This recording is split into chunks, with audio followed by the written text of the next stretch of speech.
welcome to Ridge Life. I'm Tim, and today on Ramblings, did it work? That's the big question. Did it work? What am I referring to?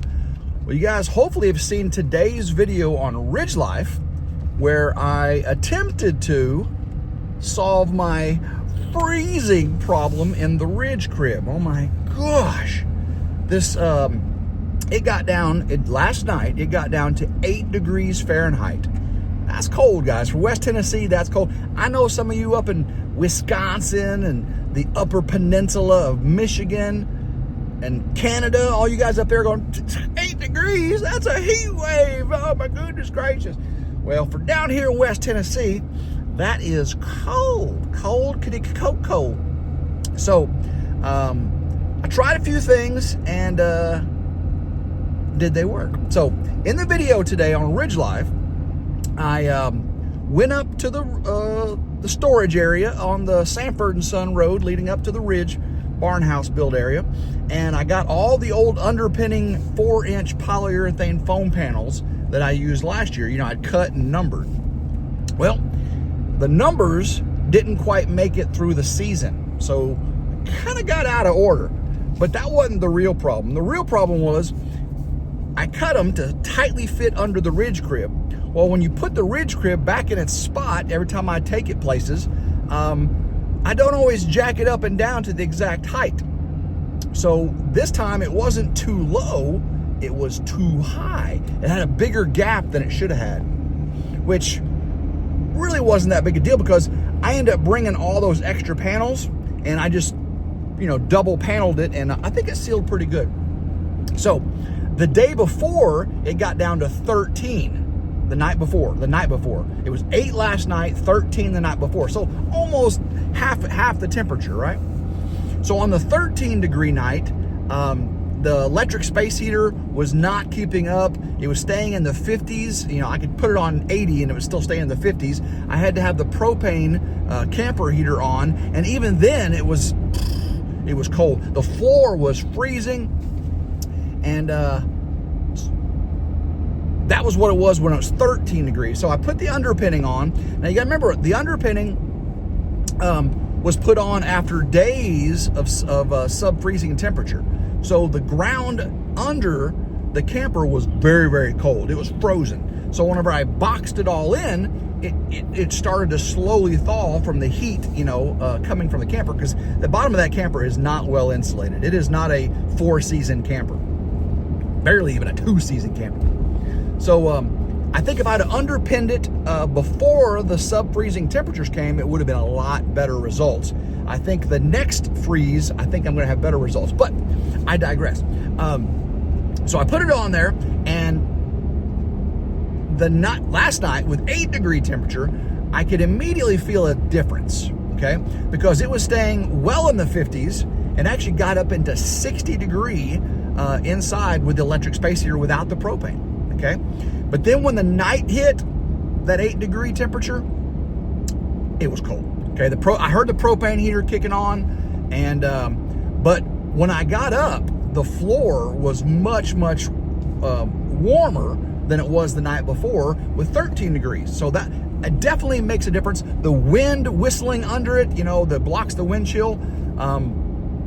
When I get home, I got to check to see if that sewer pipe, the gray water pipe, the hose I have out for the gray water, to see if that thawed so I could put a new hose on. I broke it. You saw it on that video. I broke it. It was so cold when I touched the hose broke at the nozzle. The fitting didn't break off. The hose broke. It's like, goodness gracious, it's like peanut brittle. It broke so easy. So I got to fix that so I don't get gray water all under the camper, and of course then it gets all slick and all that stuff. Grandma Carol don't like all that water going in the yard right there. So I would say it was a success. It was kind of a failure because I waited so long, I procrastinated, but it was a success in the fact that I got it done, and I think it did make a difference. I know it will make a difference for the next freeze because more freeze is coming. And matter of fact, I'm just coming back from AutoZone right now, where I got some diesel fuel additive to prevent that winter gelling, because we got more cold temperatures coming. Again, I procrastinated, should have got it before. I buy that Hot Shot, and I use the EDT treatment, diesel treatment. I guess treatments is redundant because it's EDTs, T stands for treatment. The daily treatment, and this I got the winterized treatment. So I'm starting to use that when I know that I got a fuel tank in here in my diesel. What happens is diesel will gel. Diesel fuel is pretty much just raw fuel, right? Refined oil, and they make diesel fuel out of it. It's like twigs and berries, you know. It's so raw. It's not like gasoline, which is super refined and highly combustible. Diesel, you can't make that stuff blow up. I mean, it is not combustible. It's flammable, but it's not combustible. I guess technically under a high enough pressure it is. That's how it works in a diesel engine. You compress it, and that compression creates heat, and boom, it ignites. There is no spark plug in a diesel engine. Didn't know that, did you? Diesels do not have spark plugs because it's not combustible. But it is flammable. You can light it. So it won't explode on you, but it will catch on fire. That's why it's so good when you're burning tree piles and stuff, because it will light, but it won't boom blow up like gasoline on you. You know. So how did I even get up on that? Oh, so I went to the AutoZone, got the diesel treatment. I was procrastinating with that, and while I was there, guys, I had something crazy happen. Let's see if I can find it here. Tim, do you still have it? Oh, don't tell me you didn't get it. Didn't bring it with you. I know I got it here. Okay, 1 second. 1 second. There it is. I found it. Check this out. Who can tell me what this is? Okay, let me see if I can get the camera up there. What is that, people? Anybody know what that is? I may have told you before. Look at that. You see the holes in that hose? Well, that came off my brand new F-250 pickup truck, my beast. I was driving to Arkansas the other day, and I went to use my windshield wiper, and I had no windshield wipers. And I was like, what the heck was that?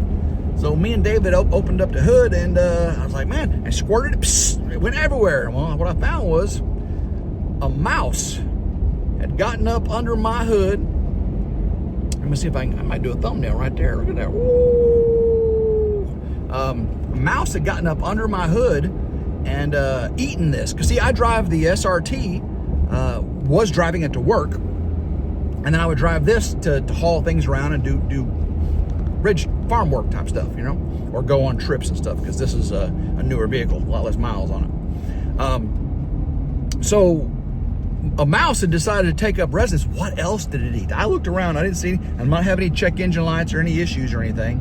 But so I went to AutoZone, and I got 2 foot of this rubberized hose, and this is the exact inner diameter of hose to fix my problem. So when I get done, I got to go take off the cowl that covers the windshield wiper sprayers and cut this back and replace this hose so I can get windshield wiper fluid to my brand new pickup truck. Isn't that crazy? But things you gotta do in the country, because them mice will tear you up. Yeah. I went to Taco Bell for lunch while I was out. Come on, give me a break. Don't harp on me too bad. Can't eat Brussels sprouts and grilled chicken all the time, right? Brussels sprouts. I do like some grilled chicken marinated in Italian dressing. That's some pretty good stuff. But Brussels sprouts, no thank you. I've tried them in cheese. I've tried them in bacon. I've tried them, you know, tons of different ways. And so far, the only way I've ever liked Brussels sprouts is overcooked, pureed, and turned into a mush. Maybe something about the texture of them I don't like. I don't know. I love cabbage, though. That's what's crazy. I like cabbage. Stolen Brussels sprouts. Very similar. So, in addition to winterizing the Ridge crib yesterday, we also winterized the animals, the rabbits and the chickens. What do you think about old Elvis attacking the camera there? Right? I mean, I can pretty much get him to attack that camera on demand. He's one fierce little dude, kind of like Elsa. Elsa, my queen rabbit. She's a princess, but she's really an ice queen. She is so mean. Now, Gray, he's just sweet as can be. And Ginger, she's just as sweet as she can be. And of course, all the chickens, Goldie and Sylvia are sweet, but Elvis, he's not so sweet. And Elsa, she's not so sweet either. Yeah, I got them all set up. Showed you how I take care of the chickens and rabbits in the wintertime. It's a little more pain in the butt because you gotta check them absolutely daily. And whereas normally, if you have the water and the feeder, you can go 2 days, sometimes 3, as long as you have somebody else to back it up. But should be okay because I automatic water and automatic feeders and all that stuff. But when it freezes like that, it's all manual. Every bit of it's all manual. So let's see. I do have my trail camera video. I've almost done with. I just got to film the intro and the outro for it. And I'm also working on a floor plan video. The Ridge Barn House floor plan. A lot of new subscribers have not seen the floor plan on the off-grid barn house build. And some of you don't even remember it's been so long since I showed it. I mean, it was really when I first moved to the camper back to Grandma Carol's. So it's been a year and a half, 2 years since I showed it. So I'm gonna do a video showing you the floor plan, the finalized floor plan. But I still have some decisions to make, and I need your help. There's some an issue I'm having, a consternation, contemplation, if you will, of where if I should change something. There's something I want to change. So I want you to watch that video. Also, I'm working with eco panels for the next phase with all the electrical in the outer walls, and I need your help with that too. So I'm going to be working on that video today when I get home. Try to get the intro and outro to the trail cam video. I may have the floor plan video out first. We'll just see how it all plays out. Because sometimes when I edit the video I like first, and of course I like trail cameras. I've already got all the trail camera footage edited. I just got to put music to it and do the intro and the outro. So, but I'm excited about both those videos, and both those are allowing me to get stuff done while it's so freezing outside. I mean, it's still below freezing right now, and so as long as I can continue to get videos, out quality videos, things you want to see, and then as soon as it warms up enough to get back up there and start, I just thought of something. Tomorrow's rambling, if it comes in, tomorrow's rambling is going to be amazing. I can't wait. And that's another good video, and that will be a work video.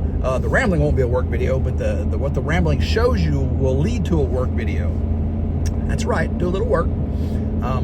And speaking of work, I was just in town and I went by the automatic car wash, the kind you can drive through, and I was going to go through that and talk to you while I was in it, saying, look at me, I'm too hashtag no work life to even get out and spray my truck. I have to go through the drive-through. Anyway, it was closed because it was frozen. Those automatic drive-through car washes don't work when it's freezing like this. It'd just be a frozen ice on you.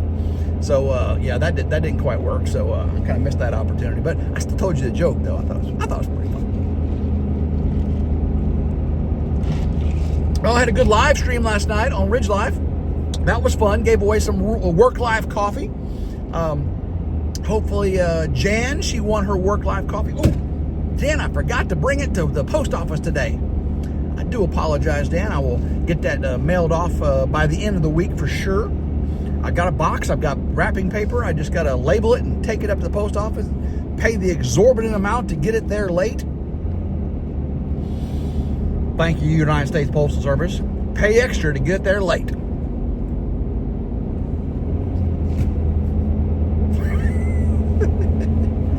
Oh my gosh. I do want to remind people, I was actually talking to Elisa Belk.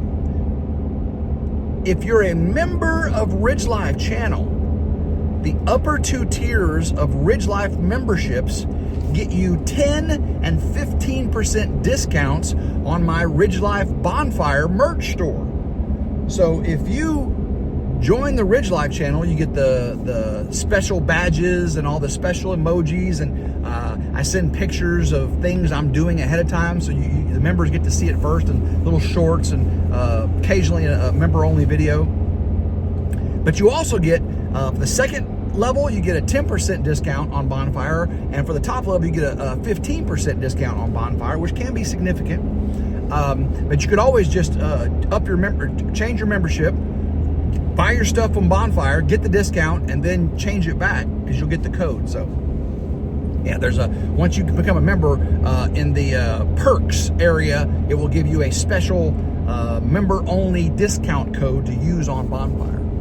And any issues with that, let me know. But I just verified it was in there because Elisa asked it. And Elisa, is it Elisa or Alyssa? Because she spells it like A-Lisa. But, like my granddaughter's name is,